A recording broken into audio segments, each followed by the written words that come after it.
Hello friends, welcome to knowledge circle. History के 700 प्रश्नों की क्वेश्चन सीरीज का आज का ये पार्ट नंबर फर्स्ट है, जिसमें मैंने आप लोगों के लिए 100 महत्वपूर्ण प्रश्नों को शामिल किया है।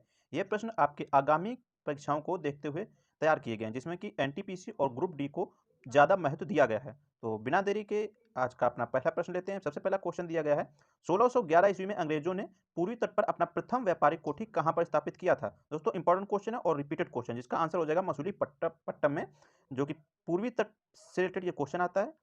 अगला प्रश्न है, अंग्रेजों ने पश्चिमी तट पर सूरत में किस वर्ष अपनी व्यापारिक कोठी स्थापित की थी। तो दोस्तों अगर हम लोग पश्चिम तट की बात करें तो सूरत में इन्होंने सबसे पहले अपनी व्यापारिक कोठी स्थापित की थी, और जो सन की बात है 1613 ईस्वी। आप लोग याद रखें, यहाँ से आपके 2-3 क्वेश्चन बन जाते हैं। तो नेक्स्ट क्वेश्चन है, बम्बई के किस गवर्नर ने बम्बई शहर की स्थापना की थी। मुंबई को पहले बम्बई के नाम से जाना जाता था, और इस शहर की स्थापना की थी गेराल्ड ओंगियर ने। नेक्स्ट क्वेश्चन लेते हैं हम लोग, 1668 ईस्वी में फ्रांसीसियों ने अपनी प्रथम व्यापारिक कोठी कहाँ स्थापित की थी। तो फ्रांसीसियों ने भी अपनी पहली व्यापारिक कोठी सूरत में ही स्थापित की थी। नेक्स्ट क्वेश्चन है, 1674 ईस्वी में किसने पांडिचेरी की स्थापना की थी। तो पांडिचेरी की स्थापना की थी फ्रांसिस मार्टिन ने। इंपॉर्टेंट क्वेश्चन, आप लोग इसको भी अच्छे से याद कर लीजिए। अगला क्वेश्चन है, 1760 ईस्वी में वांडीवास की लड़ाई किसके बीच हुई थी। अंग्रेज तथा फ्रांसीसियों के बीच में 1760 ईस्वी में वांडीवास की लड़ाई हुई थी। नेक्स्ट क्वेश्चन में पूछा जा रहा है, किसके शासनकाल में बंगाल को भारत का स्वर्ग कहा जाता है। तो अलीवर्दी के शासनकाल में भारत के जो बंगाल प्रांत था उसको भारत का स्वर्ग कहा जाता था।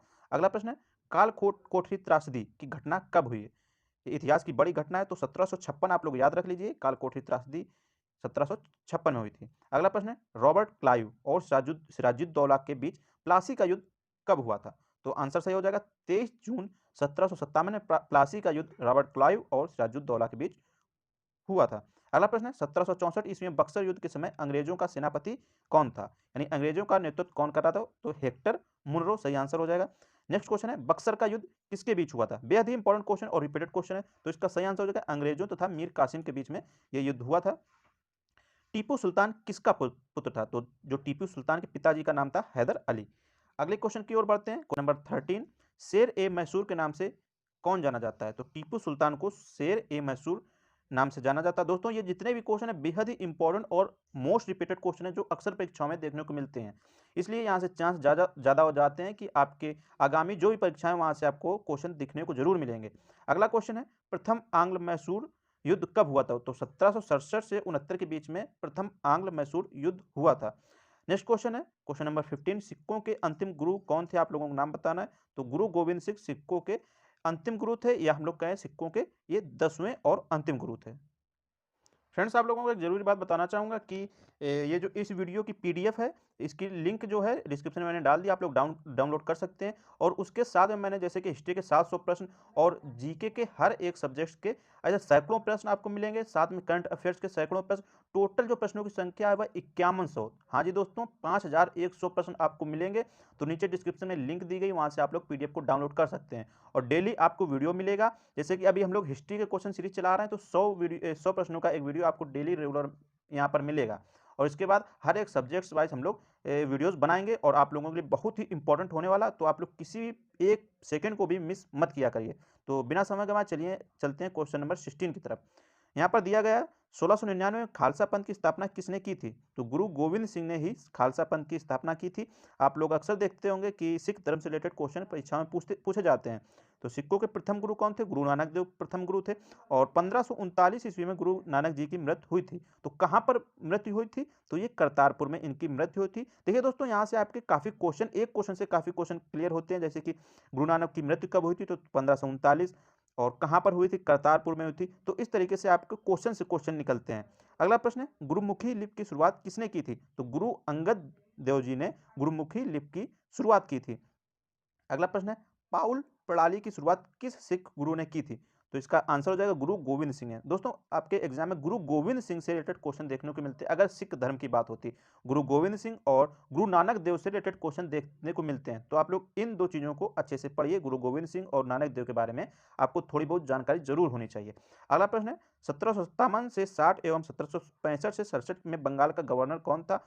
तो रॉबर्ट क्लाइव यहाँ के इतने से इतने समय पीरियड के बीच में गवर्नर रहे थे। अगला प्रश्न है, भारत में कंपनी के अधीन प्रथम गवर्नर जनरल कौन बना। वारेन हेस्टिंग, जिनका ये समय पीरियड था 1774 से 1785 ईस्वी तक। नेक्स्ट क्वेश्चन है 1781 में कोलकाता में मुस्लिम शिक्षा के विकास के लिए प्रथम मदरसा गवर्नर जनरल ने स्थापित किया था। किस गवर्नर जनरल ने प्रथम मदरसा स्थापित किया था मुस्लिम शिक्षा के लिए? तो उनका नाम हो जाएगा वारेन हेस्टिंग। नेक्स्ट क्वेश्चन है 1800 ईस्वी में किसने कोलकाता में फोर्ट विलियम कॉलेज की स्थापना की थी? तो इसका सही आंसर हो जाएगा लॉर्ड वेलेस्ली। अगला प्रश्न है कौन सा गवर्नर जनरल स्वयं को बंगाल का शेर कहता था? तो लॉर्ड वेलेस्ली इसका भी सही आंसर हो जाएगा, ये खुद को बंगाल का शेर कहते थे। अगला प्रश्न है 1824 ईस्वी में बैरकपुर का सैन्य विद्रोह किस गवर्नर के काल में हुआ था? तो लॉर्ड एमहर्स्ट के शासनकाल में बैरकपुर का सैन्य विद्रोह हुआ था। क्वेश्चन नंबर 27 1833 में भारत का पहला गवर्नर जनरल कौन बना? लॉर्ड विलियम बेंटिंक सही आंसर हो जाएगा। नेक्स्ट क्वेश्चन है किस वर्ष से बंगाल के गवर्नर जनरल को भारत का गवर्नर जनरल कहा जाने लगा? तो 1833 में इसका सही आंसर हो जाएगा। नेक्स्ट क्वेश्चन है भारतीय प्रेस का मुक्तिदाता किस गवर्नर जनरल को कहा जाता है? तो आंसर सही हो जाएगा चार्ल्स मेटकॉफ को भारतीय प्रेस का मुक्तिदाता कहा जाता है। अगला प्रश्न है 1833 ईस्वी में किस गवर्नर जनरल के काल में रविवार की छुट्टी की शुरुआत हुई? मोस्ट इंपॉर्टेंट क्वेश्चन है दोस्तों, आप लोग इन गवर्नर जनरल का नाम जरूर याद रखिए। लॉर्ड एलिनबरो के शासनकाल में रविवार की छुट्टी की शुरुआत हुई थी, जो अब तक भी चल रही है सरकारी डिपार्टमेंट में। अगला प्रश्न है किस गवर्नर जनरल को भारत में रेलवे का जनक माना जाता है? तो रेलवे का जनक माना जाता है लॉर्ड डलहौजी को। अगला प्रश्न है भारत में पहली बार पृथक रूप से सार्वजनिक निर्माण विभाग की स्थापना किसने की? तो सही आंसर हो जाएगा लॉर्ड डलहौजी ने। अगला प्रश्न है 1854 ईस्वी में किस गवर्नर जनरल ने एक स्वतंत्र विभाग के रूप में लोक सेवा विभाग की स्थापना की? तो लॉर्ड डलहौजी।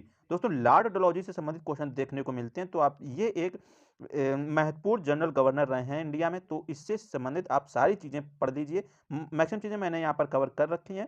तो 34 नंबर क्वेश्चन पूछा जा रहा है प्रथम भारतीय कौन थे जिन्होंने लंदन में सिविल सेवा परीक्षा सफलता से प्राप्त की थी? तो रविंद्रनाथ टैगोर।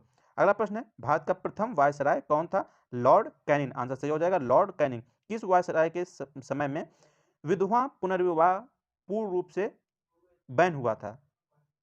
सॉरी दोस्तों, लागू हुआ था। यानी कोई भी विधवा शादी कर सकती हैं, अपना पुराना हस्बैंड अगर उनका डेथ हो जाती है तो किसी नए व्यक्ति के साथ वो शादी कर सकते हैं, ये कानून लाए थे लॉर्ड कैनिंग। नेक्स्ट क्वेश्चन है भारत में पहली बार जनगणना किस वायसराय के समय में हुई थी? तो लॉर्ड रिपन के शासनकाल में पहली बार जनगणना हुई थी। नेक्स्ट क्वेश्चन है फ्लोरेंस नाइटिंगेल ने किस वायसराय को भारत के उद्धारक की संज्ञा दी थी? तो लॉर्ड रिपन इसका सही आंसर हो जाएगा।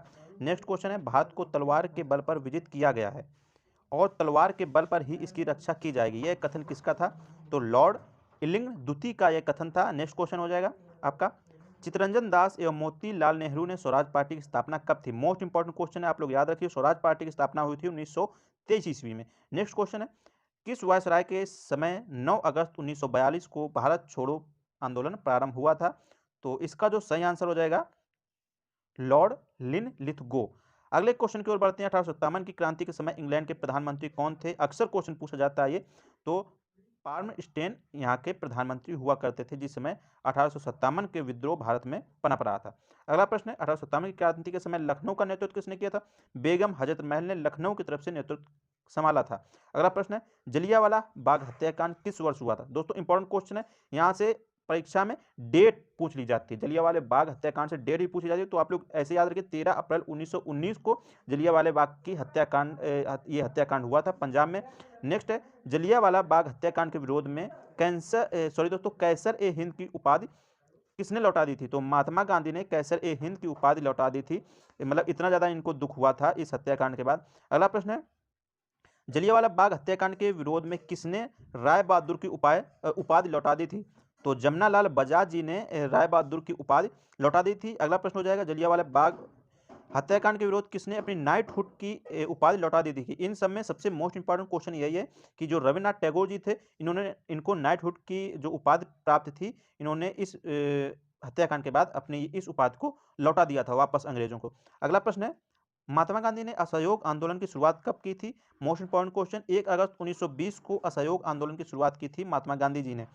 चौरी चौरा कांड से दुखी होकर महात्मा गांधी ने किस वर्ष असहयोग आंदोलन को स्थगित कर दिया? यानी चौरा चौरी कांड हुआ था बिहार में। तो उसके बाद महात्मा गांधी जी ने 11 फरवरी 1922 को यह डिसीजन लिया कि अब वह असहयोग आंदोलन को वापस लेते हैं। नेक्स्ट है 1922 में मेवाड़ भील आंदोलन का नेतृत्व किसने किया था? तो मोतीलाल तेजावत जी ने यह नेतृत्व किया था भील आंदोलन का। अगला प्रश्न है महात्मा गांधी ने 1924 ईस्वी में कांग्रेस के किस अधिवेशन की अध्यक्षता की थी? मोस्ट इंपॉर्टेंट क्वेश्चन, अभी एनटीपीसी के एग्जाम में यह क्वेश्चन देखने को मिला है। तो बेलगांव अधिवेशन, जो कि कांग्रेस का 40वां अधिवेशन था, यहाँ पर महात्मा गांधी जी ने अध्यक्षता की थी। अगला प्रश्न है किस वर्ष काकोरी कांड की घटना हुई थी? तो 9 अगस्त 1925 को काकोरी कांड हुआ था। अगला प्रश्न है किस घटना के बाद राम प्रसाद बिस्मिल, राजेंद्र राहिड़ी, रोशन सिंह तथा असफुल्ला खां को फांसी दी गई थी? 1927 में इनको फांसी दी गई थी। तो काकोरी कांड के अंतर्गत इनको फांसी दी गई थी 1927 में। अखिल भारतीय महिला संघ कब स्थापित किया गया था? 1926 में अखिल भारतीय महिला संघ की स्थापना हुई थी। अगला प्रश्न, साइमन कमीशन को अन्य किस नाम से जाना जाता है? तो व्हाइट मैन कमीशन के नाम से भी साइमन कमीशन को जाना जाता है। साइमन कमीशन भारत आया था 3 फरवरी 1928 को। ये लोग आप लोग याद रखिए पॉइंट। अगला प्रश्न है साइमन कमीशन के खिलाफ विरोध करते समय पुलिस की लाठी से किस स्वतंत्रता संग्राम सेनानी की मृत्यु हो गई थी? तो उनका नाम है लाला लाजपत राय। इस कमीशन का विरोध कर रहे थे तो पुलिस ने उनके सर में लाठी मार दी थी, तो वहीं पर उनकी मृत्यु हो गई थी। अगला प्रश्न है साइमन कमीशन का विरोध किन दो पार्टियों ने नहीं किया था? तो जस्टिस पार्टी और यूनियनिस्ट पार्टी ने इसका विरोध नहीं किया था, बाद बाकी कांग्रेस ने इसका विरोध किया था। अगला प्रश्न है किसके नेतृत्व में क्रांतिकारियों ने 1928 में लाहौर के तत्कालीन सहायक पुलिस कप्तान सैंडर्स को गोली मारकर हत्या कर दी थी? तो भगत सिंह जी का यहाँ पर नाम आता है। इन्होंने बदला लिया था और कप्तान सैंडर्स को गोली मारकर हत्या कर दी थी। अगला प्रश्न है सविनय अवज्ञा आंदोलन की शुरुआत कब हुई? तो 1930 में सविनय अवज्ञा आंदोलन की शुरुआत हुई थी। गांधी इरविन समझौता को अन्य किस नाम से जाना जाता है? तो दिल्ली समझौता के नाम से भी गांधी इरविन समझौता को लोग जानते हैं। अगला प्रश्न है गांधी इरविन समझौता कब हुआ? तो 4 मार्च 1931 को गांधी इरविन समझौता हुआ था। किस समझौते के बाद महात्मा गांधी ने सविनय अवज्ञा आंदोलन को स्थगित कर दिया था? गांधी इरविन समझौते के बाद ही महात्मा गांधी ने सविनय अवज्ञा आंदोलन को स्थगित कर दिया था। अगला प्रश्न है महात्मा गांधी ने किस गोलमेज सम्मेलन में भाग लिया था? तो जो द्वितीय गोलमेज सम्मेलन था उसमें महात्मा गांधी जी ने भाग लिया था। अगला प्रश्न है 1939 में फॉरवर्ड ब्लॉक की स्थापना किसने की थी? तो फॉरवर्ड ब्लॉक की स्थापना की थी सुभाष चंद्र बोस जी ने। नेक्स्ट क्वेश्चन की ओर बढ़ते हैं। मोहम्मद अली जिन्ना ने किस वर्ष भारत से अलग पाकिस्तान की मांग की थी? 1940 में ही जिन्ना जी ने भारत से अलग पाकिस्तान राष्ट्र की मांग की थी। अगला क्वेश्चन है भारत छोड़ो आंदोलन की शुरुआत कब हुई? 9 अगस्त 1942 को ही भारत छोड़ो आंदोलन की शुरुआत हो चुकी थी।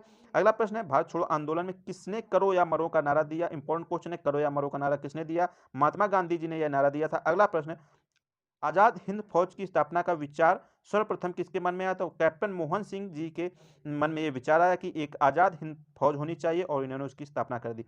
अगला प्रश्न है औरंगजेब के गुरु का क्या नाम था? मीर मोहम्मद हकीम औरंगजेब के गुरु कहलाए जाते थे। औरंगजेब का विवाह किससे हुआ था? तो दिलरास बानो बेगम उनकी बीवी का नाम था। अगला प्रश्न है बीवी का मकबरा कहाँ पर स्थित है? औरंगाबाद। जी हाँ दोस्तों, औरंगाबाद में बीवी का मकबरा स्थित है। आप लोग कमेंट में बताइए बीवी का मकबरा किसने बनवाया था? नेक्स्ट क्वेश्चन है क्वेश्चन नंबर 72। औरंगजेब ने किस सिख गुरु की हत्या कर दी थी? तो गुरु तेग बहादुर, जो कि सिखों के 9वें गुरु थे, उनकी हत्या की थी औरंगजेब ने। मुगलों में सबसे ताकतवर शासक कौन बना था? दोस्तों औरंगजेब सबसे ताकतवर और खतरनाक ये शासक था मुगल वंश का। नेक्स्ट क्वेश्चन है किसके शासनकाल में मुगल सेना में सर्वाधिक हिंदू सेनापति थे? तो औरंगजेब के शासनकाल में सर्वाधिक हिंदू सेनापति थे।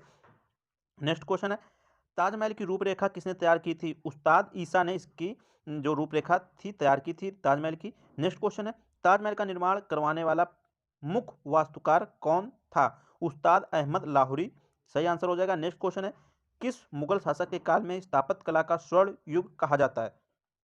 शाहजहां इसका सही आंसर हो जाएगा। आगरा के जामा मस्जिद का निर्माण किसने करवाया था? शाहजहां की पुत्री जहां आरा ने इसका निर्माण करवाया था। अगला प्रश्न है 1698 ईस्वी में धर्मकट का युद्ध तथा सामूगढ़ का युद्ध किसके बीच में हुआ था? तो दारा शिकोह और औरंगजेब के बीच में यह युद्ध लड़ा गया था। अगला प्रश्न है जहांगीर के खिलाफ विद्रोह में खुसरो की सहायता देने के कारण जहांगीर ने किस सिख गुरु को फांसी दी थी? तो अर्जुन देव इसका सही आंसर हो जाएगा। ये क्वेश्चन है क्वेश्चन नंबर 81। यहाँ पर पूछा जा रहा है किस मुगल शासक के काल में चित्रकला अपने चरमोत्कर्ष पर था? तो जहांगीर के शासनकाल में चित्रकला का स्वर्ण युग माना जाता है। अगला प्रश्न है किस मुगल शासक के काल में कैप्टन हॉकिंस और सर टॉमस रो भारत आए थे? तो जहांगीर के शासनकाल में कैप्टन हॉकिंस और टॉमस रो भारत आए थे। अगला प्रश्न है, मनसबदारी प्रथा किसने लागू की थी? तो आप लोगों को पता ही, अकबर ने यह प्रथा लागू की थी। नेक्स्ट क्वेश्चन है, जोधाबाई का महल और बुलंद दरवाजा का निर्माण किसने करवाया था? जाहिर सी बात अकबर ने ही इसका निर्माण करवाया था। हुमायूं का मकबरा कहाँ पर स्थित है? इंपॉर्टेंट क्वेश्चन है, दिल्ली में हुमायूं का मकबरा स्थित है। नेक्स्ट क्वेश्चन है, हुमायूं का मकबरा, आगरा का लाल किला, लाहौर का किला और इलाहाबाद का किला का निर्माण किसने करवाया था? ये सारे निर्माण जो थे अकबर ने करवाए थे। आप लोग एक बार फिर से रिपीट करिए मेरे साथ में, हुमायूं का मकबरा, आगरा का लाल किला, लाहौर का किला और इलाहाबाद का किला, ये सारे के सारे निर्माण कार्य करवाए थे अकबर ने। नेक्स्ट क्वेश्चन है, 1527 ईस्वी में खानवा का युद्ध किसके बीच लड़ा गया था? तो बाबर और राणा सांगा के बीच खानवा का युद्ध 1527 ईस्वी में लड़ा गया था। दोस्तों मैं आप लोगों को फिर से याद दिला देना चाहूँगा, अगर आप लोग इस वीडियो की पीडीएफ और इसके साथ में और भी सब्जेक्ट वाइज क्वेश्चन की सीरीज की पीडीएफ और करंट अफेयर्स के महत्वपूर्ण प्रश्नों की क्वेश्चन की पीडीएफ, ये सारा कुछ आपको नीचे डिस्क्रिप्शन में लिंक पर मिलेगा। महत्वपूर्ण 5100 प्रश्नों की पीडीएफ है वह, आप लोग जरूर उसको पढ़िए। एक बेहतरीन ई बुक हमारे टीम के द्वारा तैयार की गई, आप लोग उसको डाउनलोड करके जरूर पढ़िए। अगला प्रश्न है, बाबर और मेदिनी राय के बीच चंदेरी का युद्ध कब लड़ा गया था? तो 1800 दोस्तों 1528 में इस युद्ध को लड़ा गया था। नेक्स्ट क्वेश्चन है, 1529 में घाघरा का युद्ध किसके बीच में लड़ा गया था? बाबर और अफगानों के बीच इस युद्ध को लड़ा गया था। नेक्स्ट क्वेश्चन है, किस मुगल शासक को उसकी उदारता के लिए कलंदर की उपाधि प्राप्त थी? तो ऑप्शन नंबर यहाँ पर ऑप्शन सॉरी दोस्तों नहीं दिया गया, तो बाबर इसका सही आंसर हो जाएगा। नेक्स्ट क्वेश्चन है, किस युद्ध के बाद बाबर ने गाजी की उपाधि धारण की थी? तो खानवा का युद्ध जीतने के बाद बाबर ने गाजी की उपाधि धारण कर ली थी। नेक्स्ट क्वेश्चन है दोस्तों 92 नंबर, कुतुबुद्दीन ऐबक कौन था? तो कुतुबुद्दीन ऐबक ये मोहम्मद गोरी का गुलाम था। अगला प्रश्न है, 1206 ईस्वी में गुलाम वंश की स्थापना किसने की थी? तो कुतुबुद्दीन ऐबक ने ही गुलाम वंश की स्थापना 1206 ईस्वी में की थी। अक्सर परीक्षाओं में एक क्वेश्चन पूछा जाता है, तो आप लोग इसको अच्छे से याद कर लीजिए। दिल्ली में स्थित कुतुब मीनार की नींव किसने रखी थी? तो कुतुबुद्दीन ऐबक ने ही कुतुब मीनार की नींव रखी थी। कुतुब मीनार का निर्माण किसने पूरा करवाया था? तो इसका जो फाइनल जो निर्माण था वह इल्तुतमिश ने करवाया था। अगला प्रश्न है, कुतुबुद्दीन ऐबक द्वारा निर्मित 2.5 दिन का झोपड़ा किस शहर में स्थित है? तो ये अजमेर शहर में स्थित है 2.5 दिन का झोपड़ा। अगला प्रश्न है, प्रश्न नंबर 97, दिल्ली के कुवत उल इस्लाम मस्जिद का निर्माण किसने करवाया था? कुतुबुद्दीन ऐबक इसका सही आंसर हो जाएगा। नालंदा विश्वविद्यालय का किसने ध्वस्त किया था? तो बख्तियार खिलजी ने नालंदा विश्वविद्यालय को आग लगा दी थी, तो वह विश्वविद्यालय ध्वस्त हो गया था इस कारण से। लाख बख्श, लाखों को दान देने वाले के नाम से किसे जाना जाता है? कुतुबुद्दीन ऐबक को लाख बख्श के नाम से जाना जाता है। तुगलक वंश की स्थापना किसने की? तो गाजी गयासुद्दीन तुगलक ने तुगलक वंश की स्थापना की थी। दोस्तों आज के हमारा एक क्वेश्चन सीरीज के 100 प्रश्न यही समाप्त होते हैं, और अगले वीडियो में आपके लिए मैं फिर से 100 हिस्ट्री के इंपॉर्टेंट क्वेश्चन लाऊंगा। हमारे टोटल प्रश्नों की संख्या है 700, इसलिए आपको 7 पार्ट्स में ये क्वेश्चन मिलेंगे। और पीडीएफ अगर आप लोग डाउनलोड करना चाहते हैं तो नीचे डिस्क्रिप्शन में लिंक दी गई, वहां पर आप लोगों को 5100 प्रश्नों की बेहतरीन ई बुक तैयार की गई, आप लोग उसे जरूर डाउनलोड करिए। दोस्तों वीडियो देखने के लिए बहुत बहुत धन्यवाद।